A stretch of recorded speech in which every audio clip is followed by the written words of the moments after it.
Assalamualaikum warahmatullahi wabarakatuh. Hello everyone, I'm S.Pd Alifya and I'm a second semester student from English Education Department of Franscy University. And here in this video, I'm gonna teach you about two topics of intermediate English grammar course. That is the conditional sentence. So, I'll give you a little explanation about conditional sentence as a general explanation. Well, in simple terms, a conditional sentence is a compound sentence that contains conditions regarding a supposition, imagination, or an event that hasn't yet happened. In English sentence, this conditional sentence begins with if, as a sign that the condition hasn't yet occurred.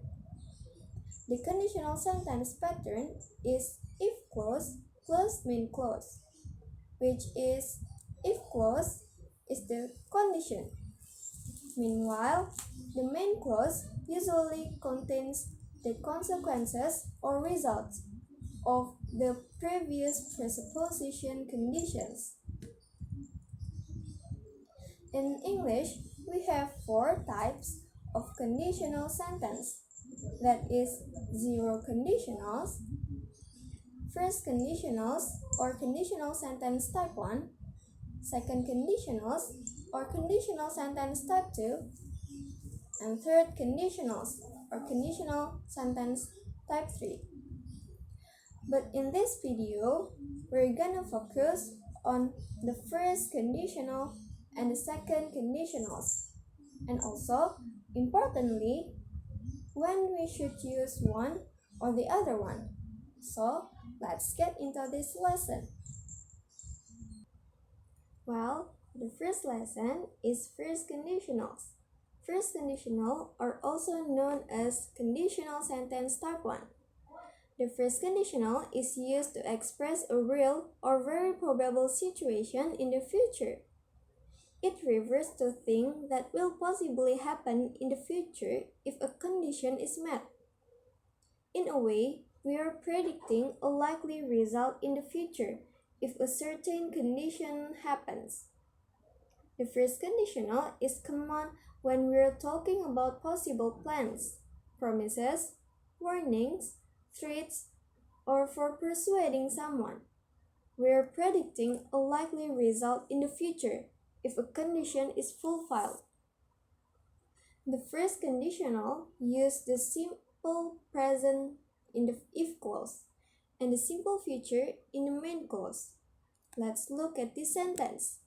If we work hard, we will finish the project on time. This is an example of a first conditional sentence. So remember, for the if clause is uses simple present tense and the main clause is uses simple future tense. And now, let's look at the sentence again. If we work hard, we will finish the project on time. In this sentence, the condition is if we work hard. This is an if clause because it begins with if.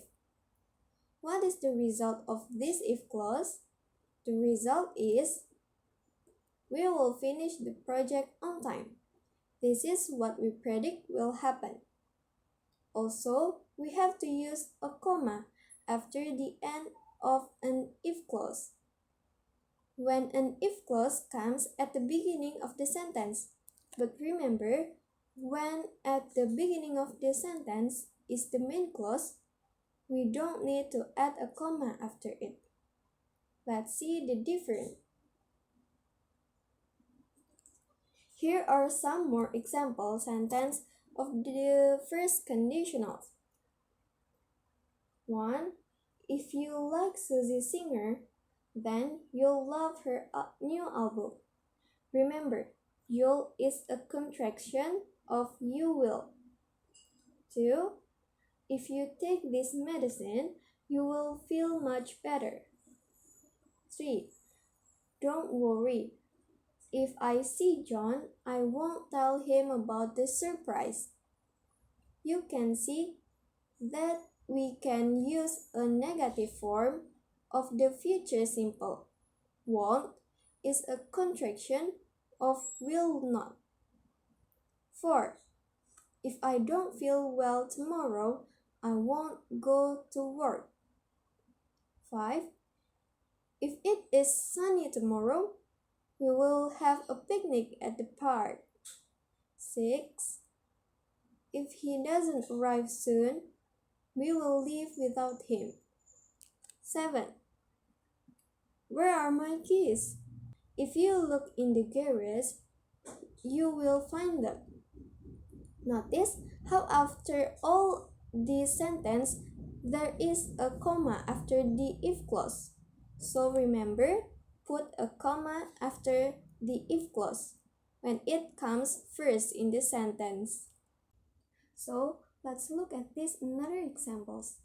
We can change the order of the sentence and have the main clause or the result before the if clause or the condition. How can we change our example sentence?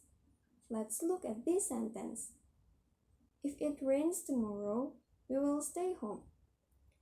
How can we change it to this order? We say, we will stay home if it rains tomorrow. Note that with this order, we do not use a comma between the clauses. Let's change the order of some of the example sentences we have already seen. If you take this medicine, you will feel much better. Becomes, you will feel much better if you take this medicine. If I see John, I won't tell him about the surprise. Becomes, I won't tell John about the surprise if I see him. If he doesn't arrive soon, we'll leave without him. Becomes, we'll leave without him if he doesn't arrive soon. If you look in the garage, you'll find them. Becomes, you'll find them if you look in the garage. So, that's some examples of the first conditionals. And the following topic is about the second conditionals. The second conditional is a grammatical structure we use to talk about hypothetical, unreal, or imaginary situation in the present or future. We use it when we want to imagine what might happen if a particular condition is met. So, let's look at this sentence. If I were you, I would give up smoking.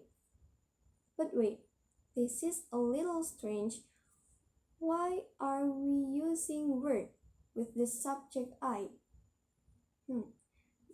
This is because the second conditional is one of those times when we're using the subjunctive in English. By the way, the use of if I were instead of if I was is correct and very commonly used in English. The challenge with this is that you often hear people speaking, especially native speakers, using if I was, and they don't use the subjunctive. You might hear this in movies. You might hear this when you're watching TV or listening music. This is one of those grammar situations in which even a lot of native English speakers say it incorrectly. So, if you want to use the correct grammar, you should use the subjunctive. Now, same as the first conditionals, the second conditionals made up of two parts, which is a condition and a result.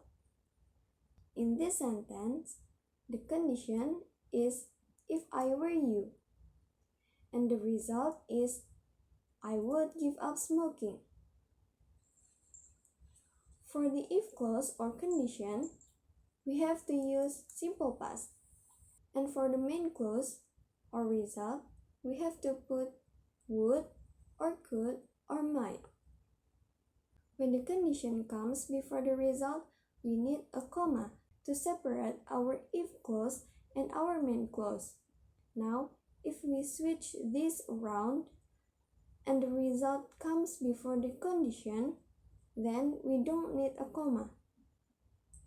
The last thing that I want you to know about the second conditional is that in the result, we can use could instead of would if we are talking about a present or future outcome.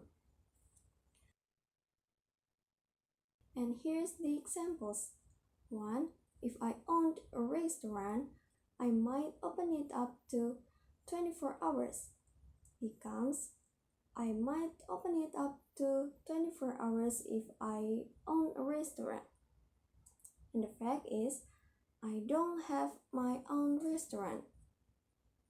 2. If I could control the weather, I would make it sunny every day. Becomes, I would make it sunny every day if I could control the weather. And the fact is, I couldn't control the weather. 3. If I could only eat one food forever, I would eat ice cream. Becomes, I would eat ice cream if I could only eat one food forever. And the fact is, I couldn't just eat one food forever. And 4. If I could change one thing about myself, I would make myself taller. Becomes, I would make myself taller if I could change one thing about myself. And the fact is, I couldn't change anything about myself. I think that's all the explanation of the first conditional and the second conditional that I can teach you. If there are any fault in my delivery, I apologize profusely. Thank you in advance and have a great day. Assalamualaikum warahmatullahi wabarakatuh. Set, biar.